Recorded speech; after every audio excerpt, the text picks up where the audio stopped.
here we go. And back to that message again to be on the recording. The following Zoom session is being recorded and will appear later today on my YouTube channel, Math with Mayo. There are 3 different classes that may be observing this session. Therefore, when you participate in the Zoom meeting, if you do not wish for your picture or your name to be made public, please leave the video off and use an alias name. If you have questions during the meeting but do not wish to speak, email me at bmail@ybcc.edu and I will respond as soon as I can. In case you're wondering, this is to do with legality of things, so I have to do this every day, but there you have it. All right, so today, eventually, we'll be covering section 14.1, but we're going to start off answering some questions from last night's homework, which was section 4.5. I had a couple of email requests for those problems. So I'm going to start with those requests and then I'll open it up for other questions if anybody has any. Okay, so the first thing I'm going to do here is open up WebAssign and give me just a minute here. Okay.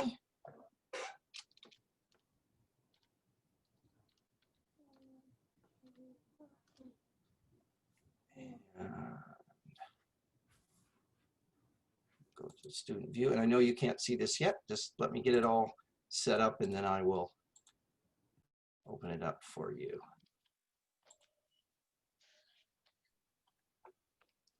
Okay, so now you should be able to see the WebAssign. Is that correct? Can everybody see it? Yep. Okay, yep. Great. All right, so now, as I mentioned yesterday, or perhaps the day before, all the WebAssign problems that everybody has are of the same type, but they may have different numbers. So the problems that I do today may not have the exact same numbers that your problems have, but the process that I'll use to solve them should be very much the same. All right, so let's see. I'm supposed to do problems 10 and 11, and then also, it said the last 3, so I guess that would be 10, 11, and 12. Okay, so here's problem number 10, and I'm going to alternate between that screen and showing my work on the other screen. So now, I don't know if the people that wanted these problems, if they're using slope-intercept form or if they're using finding points. I'm going to start with slope-intercept form and then go from there. Just a second, excuse me. I see that I appear to be bleeding. I'll be right back.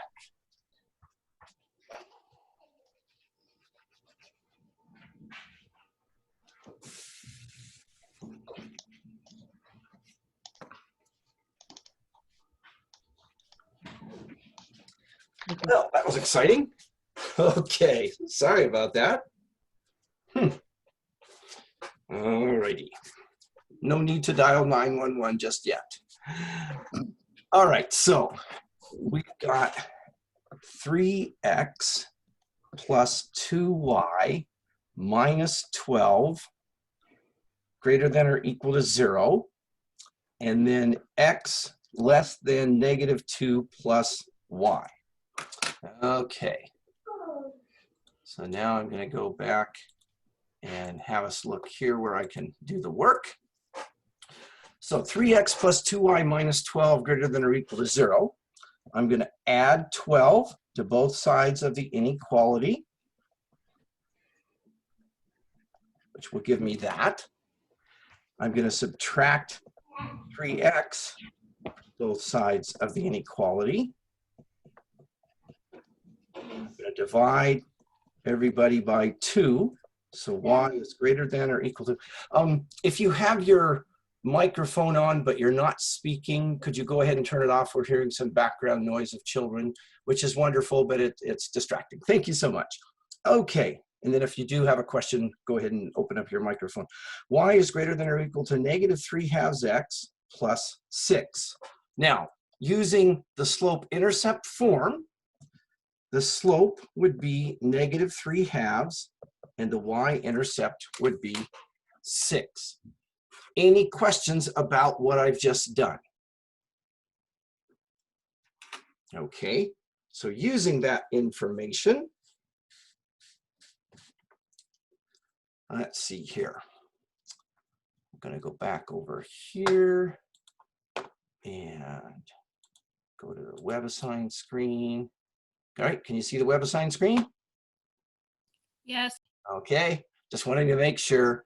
So now, going to make that so that it's solid blue. So the slope was -3/2 and the y-intercept was 6. So I'm going to start by clicking on the y-intercept of 0, 6. The slope is -3/2.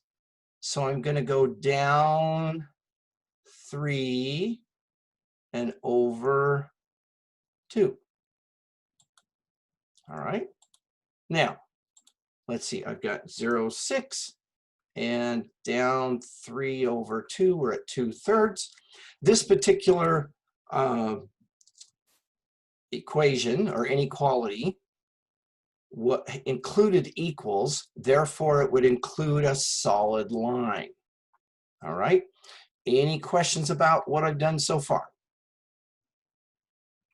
Okay. Let's go back to the screen to do the work.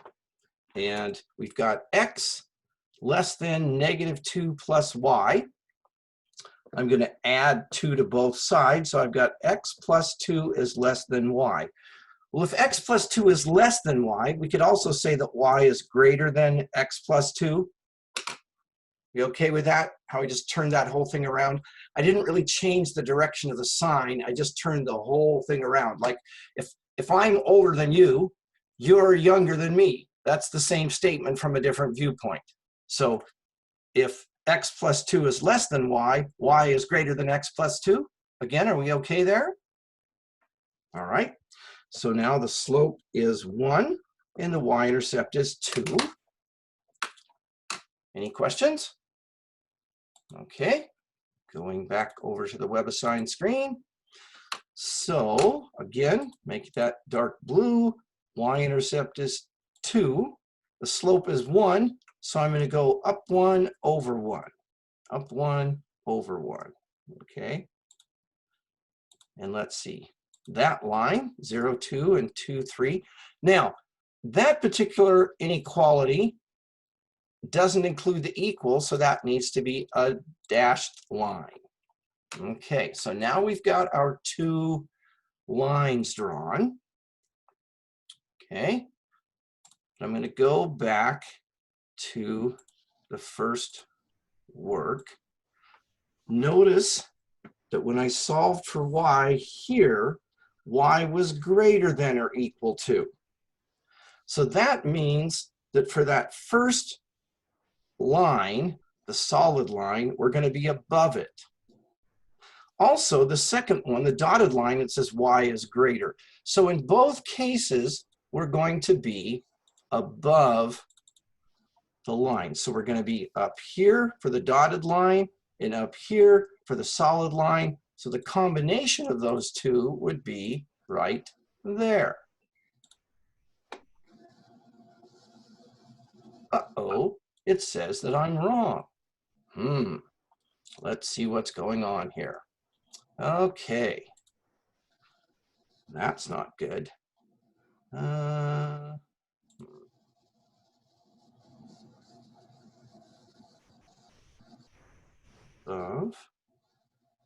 Above should be that. Okay, 0, 6, -3/2. That should be correct. Okay, and that's supposed to be, oh, no, that should be right. Did I copy something incorrectly?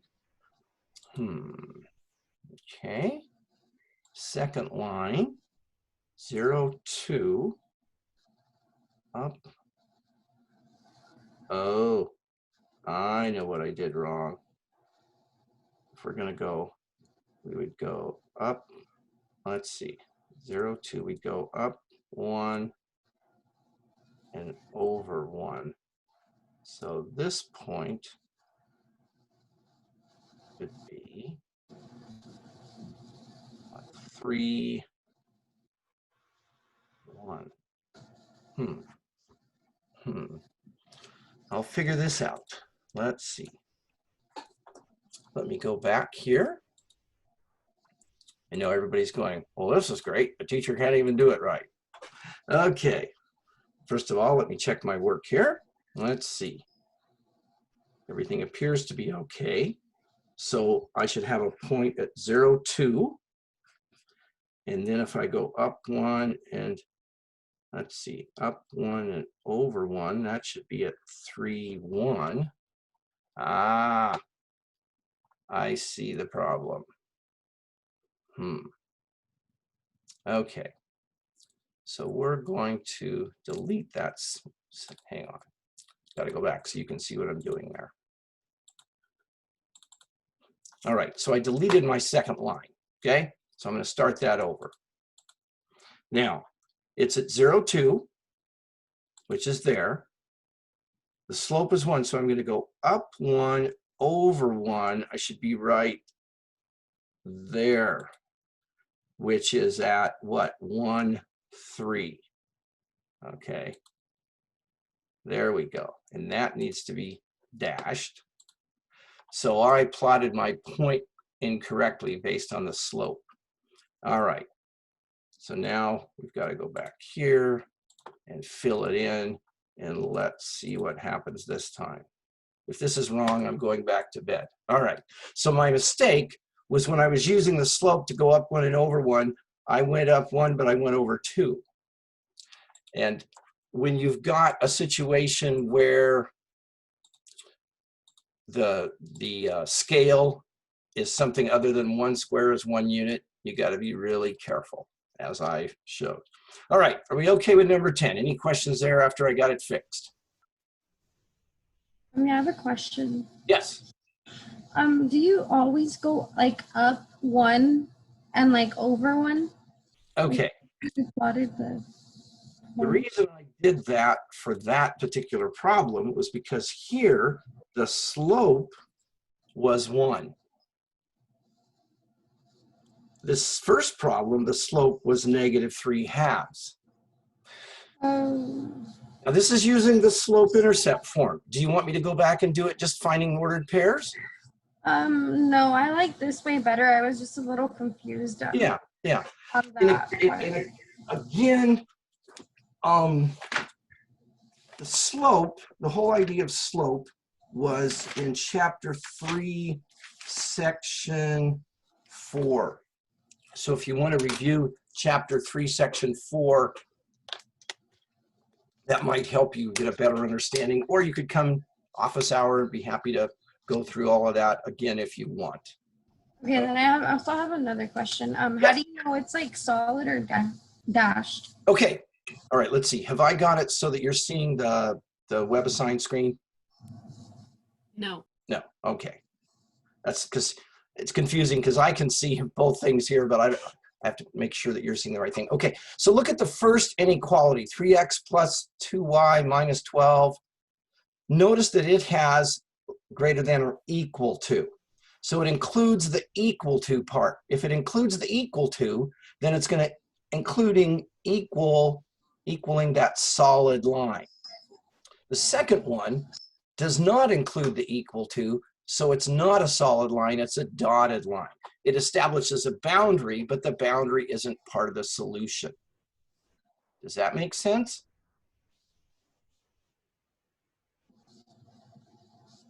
Hello? Yeah, thank you. Okay, sorry, I didn't know if you were getting it. All right, are we good to go on to number 11? Hey, mister. I had a question. Yes, mister. What's your question? Can you show me how you do it ordered pairs? I can't hear you. Oh, can you show me how you do it by ordered pairs? I can't hear you. Hello? Bryant? Oh, can you hear me now? No. I could hear you really well when you first I think he chimed in. wanted you to show him how to do the ordered pair way. All right. I just need to be able to, I'm not sure what happened to his microphone there. I can hear him, but he's really quiet. Okay, so you want me to do the same problem using ordered pairs? Yeah. Yes, okay, let's do that. So let's see here, give me just a minute. 3x plus 2y minus 12 greater than or equal to 0, x less than -2 plus y. Okay, and we'll stop that and go here. All right, so to find ordered pairs, I'm going to take the inequality statement and turn it into an equation. Okay, so I'm just going to consider the equation. All right, so now I need to find two ordered pairs. And it doesn't matter what numbers I pick, but I'd probably like to pick something small so that I don't get huge numbers going off the graph. Well, let's see. How about if we use x as 0? So we're going to set up our table and we'll do this. In fact, let's find the two intercepts. So we'll find the y-intercept by setting x equal to 0. So I've got 3 times 0 plus 2y minus 12 equals 0. Well, 3 times 0 is 0, so I've got 0 plus 2y minus 12 equals 0, which gives me 2y minus 12 equals 0. Adding 12 to both sides, I get 2y equals 12. Dividing by 2, I get y equals 6. Okay, so my first ordered pair is 0, 6. Any questions about that? Okay, let's see if I can put the other one here. So now I'm going to set y equal to 0 to find that second ordered pair. So 3x plus 2 times 0 minus 12 equals 0. 3x plus 0 minus 12 equals 0, because 2 times 0 is 0. 3x minus 12 equals 0. Add 12 to both sides. 3x equals 12. Divide by 3, and x equals 4. So now I have two ordered pairs, 0, 6, and 4, 0, okay? And that's from the first equation, first inequality. So now I'm going to go back here and plot the point 0, 6 and 4, 0. That's from this first inequality, which includes equal to. So that means it's going to be a solid line. But now I need to determine which side of the line it's on. Now, when you use slope-intercept form, all you have to do is look at the inequality symbol next to the y. If it's y is greater than, it's above, y is less than, it's below. But since we're not doing it that way, we have to pick what's called a test point and then determine if, for instance, I'm going to pick 0, 0. If it turns out 0, 0 is good, then it's going to be shaded on this side. If 0, 0 is not good, it will be shaded on the other side. All right. So now I'm going to go back and use 0, 0. Okay. So taking this inequality and putting the ordered pair 0, 0 in, I would get, let's see here, 3 times 0 plus 2 times 0 minus 12 greater than or equal to 0. 0 plus 0 minus 12 greater than or equal to 0. Is -12 greater than or equal to 0? No, it's not. So that means our test point, 0, 0, was incorrect. So what that says is that the solid line, the area shaded, would be above it. Okay? So we're going to just remember that for the solid line, we're going to shade above, and then we're going to go on from there. We okay so far? I'll take that as a yes. Okay.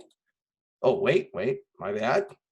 Let's go back and pick. Oh, I guess that's right. We've got to actually graph the second line, don't we? Okay. So now what I'm going to do is I'm going to erase this stuff that's left over from the first inequality. Okay, so here, again, I'm going to find a couple of ordered pairs. I'm going to go ahead and find the y-intercept and the x-intercept again. Just seems like good points to use. So if x is 0, I get 0 is, oh, I need to change this into an equation, don't I? Yeah, because I want to be looking at it, even though it doesn't have the equals part, so that I can solve it. So I'm going to look at this like that. Okay? Now, if x is 0, 0 equals negative 2 plus y. Add 2 to both sides, and y equals 2. If y is 0, x equals negative 2 plus 0, so x equals negative 2. So there I have 2 ordered pairs. Okay? So now let's go. Well, do we have any questions before I go back to the other screen? No? Okay. So I'm going to plot the point 0, 2 and negative 2, 0. This came from the second inequality, which does not include the equal sign. So we need to make that a dashed line. All right, now recall, we already determined that for the solid line, we were going to graph above it. So now let's take a look at the dotted line. And again, we'll pick a test point. Again, since the origin is not on the line, the origin is a good point to check. So I'll try that for the second line. Okay, so now I'm going to use 0, 0 in this inequality to see if it's true. So 0 less than negative 2 plus 0, 0 less than negative 2. 0 is not less than negative 2. So 0, 0 is not a correct test point. So that means that this point right here is not a solution for the dotted part. And recall, it wasn't a solution for the solid part. So we're on this side of the solid line and this side of the dotted line, and the intersection of those two would be this. Okay. So let's see if that should be the same picture that we had before, just that I found a slightly different point. Anyway, was it Bryant that asked about this? Are you okay with that? Yeah, thank you. You're welcome. Okay, are we good to go on? Woohoo, my voice cracks, lovely. Are we good to go on to take a look at number 11? I'll take that as a yes. Okay, so here again, I'm going to start out using slope-intercept form, and then if you want me to, I'll go back and do it the other way as well. Hopefully you're seeing that slope-intercept form is much faster, but you have to be careful how you do it. Okay, so now, let's see here. X plus y greater than 0. I'll subtract x from both sides. Y is greater than negative x. So the slope would be negative 1, which is the coefficient of x. And what is the y-intercept in this case? 0. 0, correct. All right, so I have a slope of negative 1 and a y-intercept of 0. Okay, so a y-intercept of 0 and a slope of negative 1. Now, notice this does not include the equal sign, so it's going to be a dashed line. Okay, let's go on and take a look at the second one. Mr. Mayo, Yes, for that slope, so it's negative 1 over 1, right? yeah, Okay. because negative 1 is the same thing as negative 1 over 1, just that over 1 is implied kind of thing. All right. Yeah, thank you. Okay, So now let's see, our second inequality, going to add x to both sides. Y is less than x minus 6. So the slope is 1, or 1 over 1, and the y-intercept is negative 6. Any questions on that? Okay, so now we'll go back and we'll plot the second graph. Let's see, we're going to start at negative 6. The slope is up 1 over 1. So there we go. This one is also a dotted line because it does not include the equals to. Okay, so we've got our two lines. Now I'm going to go back and take a look at my first one. Notice here it says y is greater than. So for that first line, y greater than negative x, we're going to graph above. Okay, which means we're going to, for this line right here, we're going to shade above. Okay, so we got to remember that, which is why you want to do this all on paper before you do it on the graph. Then you don't have to keep going back and forth like I'm doing. All right. Now, let's take a look at the second one. This says y is less than. Oh, so for that second one, we're going to be below the dotted line. Okay, so for this one, we're above, which is here. For this one, we're below, which is there. So where's the intersection? It's right here.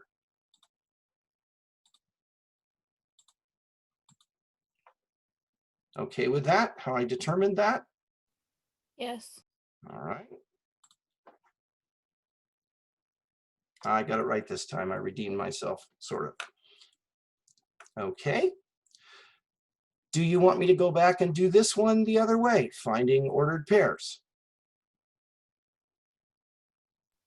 All right, then I will go on to the next problem. And then after that, we'll take a look at section 14.1. Okay. Someone in the chat did say they wanted to see number 9. All righty. Thank you. Yeah, because I've got so much going on that I'm not even going to be looking at the chat. Thank you. Number 9. Okay. Let me take a look at what number 9 is here first. Maybe I'll do that before I do 12. It's all the same. Oh, we'll do number 9. Okay. So 2x minus 3y less than 0. 2x plus 3y greater than or equal to 13. Okay, so I'm going to try and see if I can look at the chat here. What I wanted to ask you was, I've got too much going on here.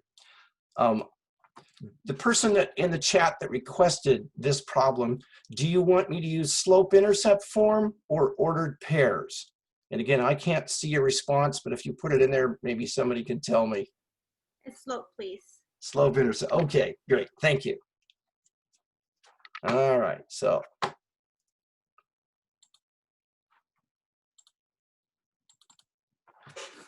So 2x minus 3y less than 0. I'm going to subtract 2x from both sides of the inequality, which will give me that. Then I'm going to divide both sides by negative 3, which gives me y greater than 2/3 x. Okay, dividing by a negative, change the direction of the inequality sign. Negative divided by negative is positive. Negative divided by negative is positive. So now I've got a slope of 2/3 and a y-intercept of 0, since there's no constant term to the right of the variable. All right. Any questions there? Okay. So now we're going to start at the origin. We're going to go up 2 and over 3. Up 2 and over 3. So my points should be at 0, 0, and at 3, 2. And they are. And I need this line to be dotted or dashed because it did not include the equal sign. Okay. All right. Let's go back. And let's take a look at the second inequality. Subtract 2x, 3y greater than or equal to negative 2x plus 13. Okay. Divide by 3, y greater than or equal to negative 2/3 x plus 13/3. Oh, this is not going to be fun, is it? That's probably why you're asking about this one. So, what do I know? I know the slope is negative 2/3 and the y-intercept is 13/3. Well, I can plot 0, 13/3, but then from there I've got to go down 2 and over 3, and I'm thinking, well, that's getting kind of complicated. So here's what I'm going to do. Okay, I'm actually going to resort to ordered pairs in this case. And come on, there we go. So I'm going to erase this stuff for my first one. Mr. Mayo. Yes. So since you like divided by 3, you don't flip the signs? No, you'd have to divide by a negative. Oh, okay. Just when it's negative, you flip them. Yeah. Okay, thank you. Let's see, this was what? Y was greater than 2/3 x. Is that what we had there? Yeah. Okay. So I'm going to take this. Now, if x is 0, you would get 13/3 for the x-intercept, right? Okay. Now, rather than put the slope in there, I'm going to say, what would happen if x was 1? Okay. So I'm going to put a 1 in here for x. So I'm going to get y equals negative 2/3 times 1 plus 13/3, which is negative 2/3 plus 13/3, which is 11/3. Okay.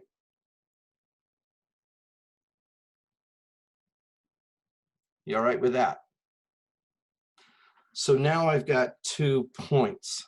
So basically, I jumped ship on the slope-intercept form because dealing with y-intercept of 13/3 and then going down 2 and over 3, I'm like, I'm not so sure. I may as well just do it this way. Okay. So now we're going to go back here. And for that second line, I'm going to graph 0, 13/3. If you took 13 and divided by 3, you'd get 4 1/3, okay? I'm not even going to try. I'm just going to put it there and not worry about it because I'm going to fix it over here when I get line 2. And then when x is 1, y is 11/3. So 1 11/3 is about there-ish. Notice how it jumped up there. It's not even in the right location. I don't care because I'm going to come back here and say, oh, my first point is 0, 13/3. Okay? And my second point is 1, 11/3. Now, this line is solid because it includes the equal to. Okay? I know, complicated stuff here, especially early in the morning or whatever. All right, now let's go back and take a look at our 2 inequalities. This first one, when I solved for y, it said y was greater, so it's above. The second one, when I solved for y, it said y was greater, so it's above. So that means back here, it's going to be above the solid line and above the dotted line. So we're talking right there. All right with that? Okay, I'm going to go ahead and go on to the next section. If you still have questions and didn't get them answered, I'll be in my office hour from 1:15 to 2:15, or you can email me and I'll get back to you when I get a chance. But with all of that, we're going to go on. So I'm going to close this up and go to where we're just sharing this screen down here. All right, so now we're going to section 14.1. we're going to talk about something called a factorial, or plural factorials. Okay. This class, Math 93, leads into a variety of other classes, one of which is statistics. In statistics, there are some formulas that use what are called factorials, and it's a shortcut notation for something that's more complicated. Let me explain. First of all, we use an exclamation point or mark to indicate factorial. So if I say 4 followed by an exclamation mark, that means 4 factorial. That means 4 times 3 times 2 times 1, which in this case would be 4 times 3 is 12, times 2 is 24, times 1 is still 24. So 4 factorial equals 24. Let's see, if I had 5 factorial, that would be 5 times 4 times 3 times 2 times 1. Well, 5 times 4 is 20, times 3 is 60, times 2 is 120. So 5 factorial equals 120. Any questions about that? Now, let's say I wanted 10 factorial. 10 times 9 times 8 times, that's getting pretty large. So eventually here we'll talk about using the calculator, but not quite yet. All right, now, let's take a look at 6 factorial. That's equal to 6 times 5 times 4 times 3 times 2 times 1, right? Well, 5 factorial is equal to 5 times 4 times 3 times 2 times 1.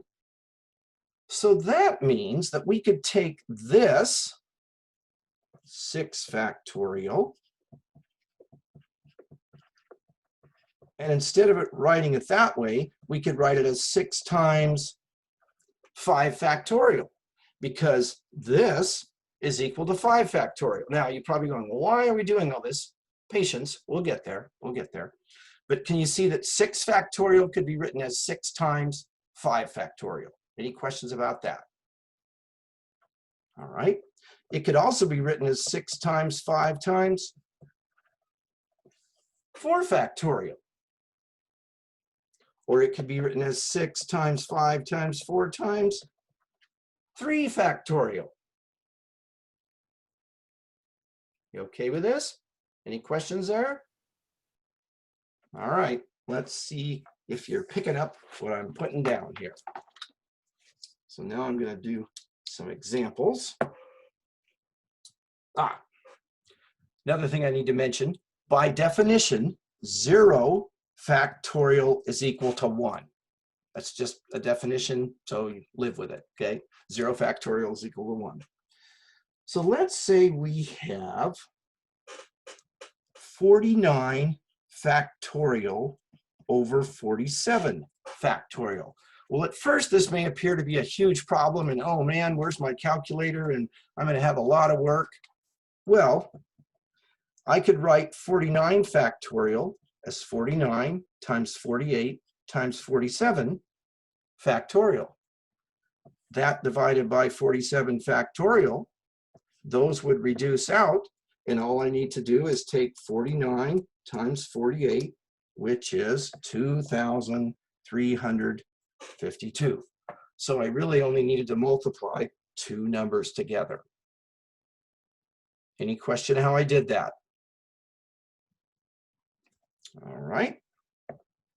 Let's say I've got 4 factorial times 5. Well, 4 factorial is 4 times 3 times 2 times 1, and then all of that times 5. 4 times 3 is 12, times 2 is 24, times 1 is 24.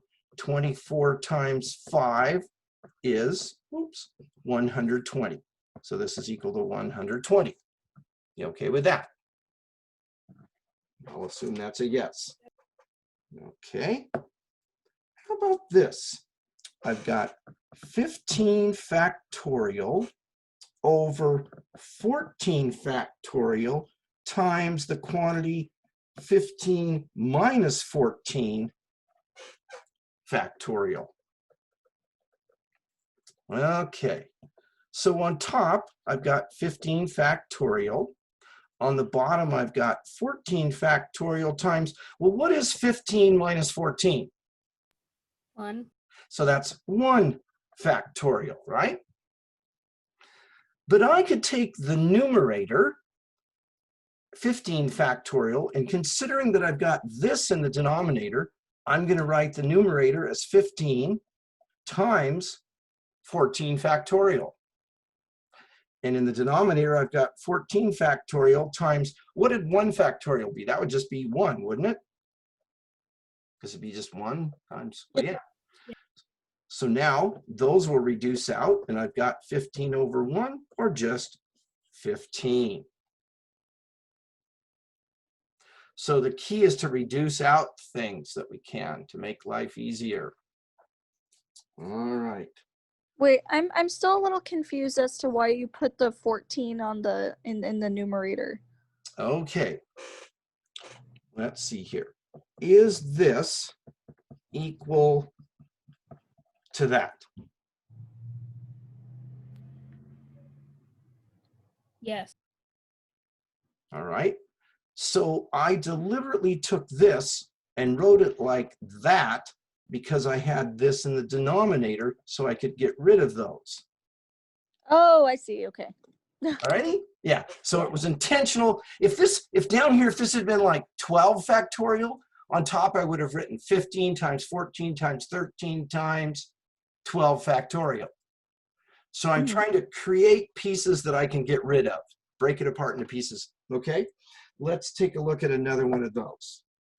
6 factorial over 4 factorial times the quantity 6 minus 4 factorial. All right. So I've got 6 factorial on top, 4 factorial times, what is 6 minus 4? 2. So this is 2 factorial. Okay. Now, I can take a 4 factorial out of 6 factorial. So I'm going to write 6 times 5 times 4 factorial. And on the bottom, I've got 4 factorial times 2 factorial. Again, I intentionally did that on top so that I could get rid of the 4 factorial on the top and the bottom. You see that? Mm-hmm. Well, let's see. What is 2 factorial? That's 2 times 1, which is still just 2, right? Mm-hmm. So now I've got 6 times 5 over 2. 6 and 3, or 6 and 2 reduces to 3 over 1, and I get 15. So I'm going to just keep reducing things down as I'm able to. Okay? Let's see here. 6 factorial times 7 factorial over 8 minus 3 factorial times 7 minus 4 factorial. So first of all, up on top, 6 factorial times 7 factorial. What is 8 minus 3? 5. So that would be 5 factorial. And 7 minus 4? 3. 3. So that's 3 factorial. Okay? Now, I could take 5 factorial out of 6 factorial or out of 7 factorial. Same thing with 3 factorial. I'm going to take the 6 factorial and I'm going to write it as 6 times 5 factorial over 5 factorial.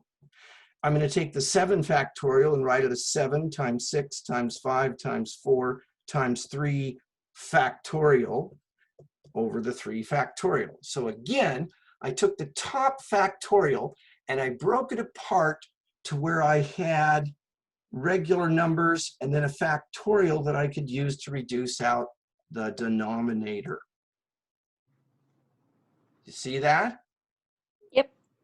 right, so what have I got? I got a 1 in the denominator. So now on top, I've got 6 times 7 times 6 times 5 times 4. So I'll go to my calculator and go 6 times 7, which is 42, times 6, which is 252, times 5, 1260, times 4, 5040. So I get 5040 over 1, which is just 5040. So you could do it the long way. You could take 6 factorial and write 6 times 5 times 4 times 3 times 2 times 1, 7 factorial, 7 times 6 times 5, et cetera, and then on the bottom and write them all out that way. But it's much easier to do it this way to get rid of things, okay? So on these kinds of problems, I wouldn't use a calculator till the very end. All right, now let's talk about the calculator. So I mentioned in the syllabus that if you didn't have a calculator, there was a place online that you can get it. So I'm going to show you where that is. And so I'm going to open up, let's see, we'll use Google Chrome, and I'm going to type in Factorial Calculator. Okay?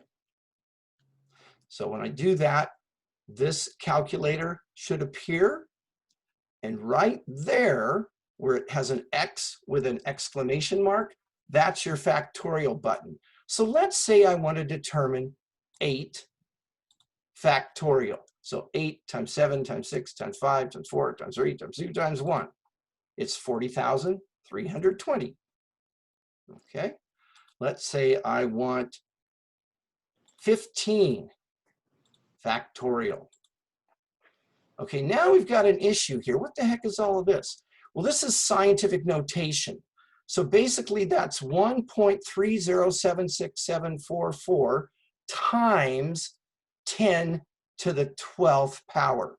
So this notation means times 10, and then that would be to the 12th power. You understand what I mean by that? Let me make sure here. Let's go back here. So 1.3076744, and then it says E plus 12. Basically, what you're looking at is that scientific notation. Okay? Now, if you're using the TI-30 Roman numeral 2X, whatever that was recommended, let me see here.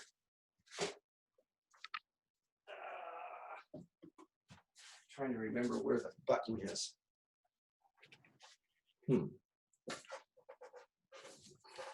Ah, there it is. Okay. On the TI-30X Roman numeral 2, on the screen, let me go back to my other screen. So on the calculator's face, there's a button. It's in the second column, the second row, and it says PRB. Okay? If you push that button, I believe it gives you some options. Unfortunately, all of my TI calculators are locked in my classroom and they wouldn't let me get in. So I'm kind of winging it here. But if you're using that calculator and you don't want to use the online one, I think if you push that button, it gives you several options, one of which is an exclamation mark. So you can put your number in and then access the exclamation mark, okay? If you run into some problems on that, contact me and I'll try and be more specific with you, but I believe that's what's going on with that. All right.